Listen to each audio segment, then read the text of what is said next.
السلام عليكم ورحمة الله وبركاته. ازيكم يا اصدقائي؟ عاملين ايه؟ يا رب تكونوا تمام وبخير. حبيت اوريكم فيديو عن اهم الرفايع الموجودة عندي في المطبخ، بحب استخدمها جدا. ليها لازمة جدا جدا. زي مثلا اول حاجة، القمع ده هما اتنين في بعض، واحد كبير وواحد صغير. القمع ده انا كنت جايباه من ايكيا، حلو قوي قوي قوي. لو بحط فيه ازازة الزيت او الخل او اي حاجة، بيحافظ لي على الزيت والخل ما يقعوش بره ابدا. جميل جدا وعملي جدا. كمان عندي دي اللي هي بتقطع الثوم. كمان بتخلي الزيتون من هنا. حلوة قوي قوي. هي استانلس، بقالها معايا 7 سنين ما صدقتش، لان انا كنت جايباها استانلس اصلي.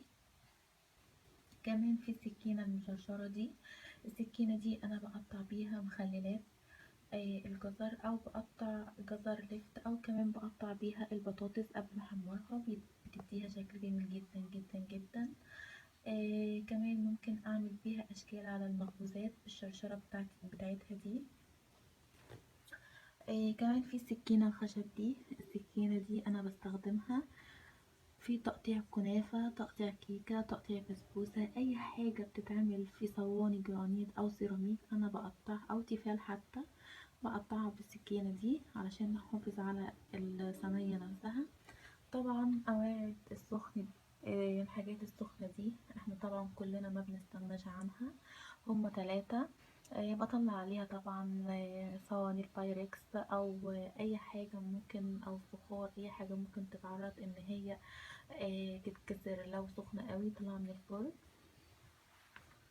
كمان عندي دي، انا يمكن كنت وريتها لكم في فيديو مشترياتي. من وقت ما جت وانا بستخدمها. الحلقة الكبيرة اللي خالص دي لونها ابيض، انا خصصتها للبرجر.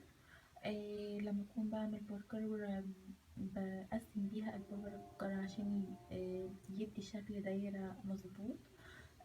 اما الباقي ال4 اللي جوه دولت فانا مخصصاهم للمعجنات. عندي دي برضو فرشة الحوض، انا مخصصاها للحوض بس، مش بغسل بيها حلال خالص. انا عاملاها بغسل بيها الحوض بس. هي فيها تانك صغنطط كده، بيتحط فيها المسحوق، شوية مية صغيرين خالص. بعد ما بشطب المطبخ كله، بغسل كل الاطباق اللي عندي، بروح غسلة بيها الحوض. عندي دي كمان قطعة التفاح، جميلة جدا جدا جدا. القطاعة اللي جوه دي، السكاكين اللي جوه دي استانلس اصلي، انا كنت جايباها من ايكيا. جميلة جدا جدا، ما صدتش، بقالها معايا تقريبا 2.5 سنين. حلوة قوي قوي قوي، بقطع بيها تفاح، بقطع بيها كمثرى، جميلة جدا. دي كمان انا لسه جايباها، هي خلة اسنان يعني، بس انا بستخدمها مثلا لو عاملة برجر او عاملة اي سندوتشات بالكايزر. بثبت الساندوتش بيها بالحشو اللي جواها، عشان انتوا عارفين طبعا البرجر بيبقى طبقات كتير ممكن يقع، فبروح بعد ما بخلص الساندوتش احط الخلة دي في نص، فيها كده من النص. واوقات بزينها كمان بزيتونة او اي حاجة بتدي شكل حلو. دي رفايع انا جبتها، استخدمتها، لقيتها حلوة قوي قوي للمطبخ، فادتني جدا. غير رفايع تانية حسيت ان ملهاش اي لازمة، برضو هعمل لكم فيديو بيها. عشان حتى انصح البنات اللي نفسها تجيبها ان هي ما تجيبهاش خسارة، يعني تدفعي فلوس فيها. جيبي حاجة افيد، تجيبي حاجة تنفعك في بيتك وفي مطبخك، احسن مليون مرة من اي حاجة تيجي وتتركن. بس هو ده كان فيديو النهاردة.